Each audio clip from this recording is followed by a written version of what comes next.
शेतकरी मित्रांनो नमस्कार, मी आशिष कदम. तर आज आपण कोबीच्या प्लॉटवर आलेलो आहे. या कोबीला साधारण आज 1 महिना पूर्ण झालेला आहे. 15 डिसेंबरची लागण होती आपली. तर आपण आज याला दुसरी फवारणी घ्यायच्या हेतून या प्लॉटवर आलेलो आहे. तर तुम्ही बघू शकता आता कोबीनं पूर्णपणे गड्डा धरायला म्हणजे गड्डा बांधणी करायला सुरुवात केलेली आहे. तर आपण याला पहिल्या फवारणीत 20-20-20 ॲग्रिसॉलचं, त्याचबरोबर ट्रेनर आणि इमामॅक्टिन बेंझोनाइट आणि साप अशी आपण पहिली फवारणी घेतलेली होती. तुम्ही तुमच्या अवेलेबिलिटीनुसार जर थोडाफार फरक बदल घेऊ शकता ग्रेडमध्ये, जसं की 19-19 किंवा दुसरं एखादा बायोटेक्स वगैरे टॉनिक तुम्ही घेऊ शकता. तर आज आपण याची दुसरी फवारणी कोणती घ्यावी याच्याबद्दल माहिती जाणून घेणार आहे.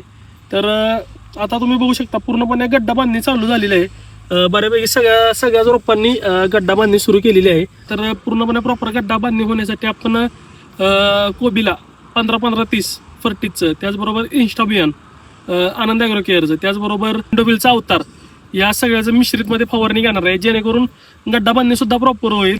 15-15-30 एकाचा गड्डा बांधण्यास चांगली मदत होणार आहे. त्याचबरोबर इन्स्टाबियनमध्ये ॲमिनो ॲसिड, पेप्टाइड्स, प्रोटीन्स हे सर्व घटक येतात. त्याच्यामुळे पानांची रुंदी म्हणा किंवा त्याचा अपटेक म्हणा हे चांगल्या प्रकारे होणार आहे. त्याचबरोबर कोराजन घेणार आहे, जेणेकरून आता जे काही अळीचा प्रादुर्भाव आहे तो वाढण्यास सुरुवात होते, तो आपल्याला प्री इमर्जन्सीमध्येच कव्हर होण्यासाठी आपण कोराजनचा वापर करणार आहे.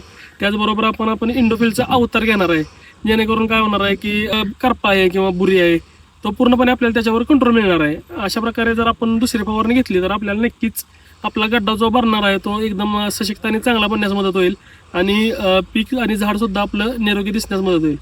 तर अशाच प्रकारच्या माहितीसाठी आपल्याला नक्की फॉलो करा. धन्यवाद.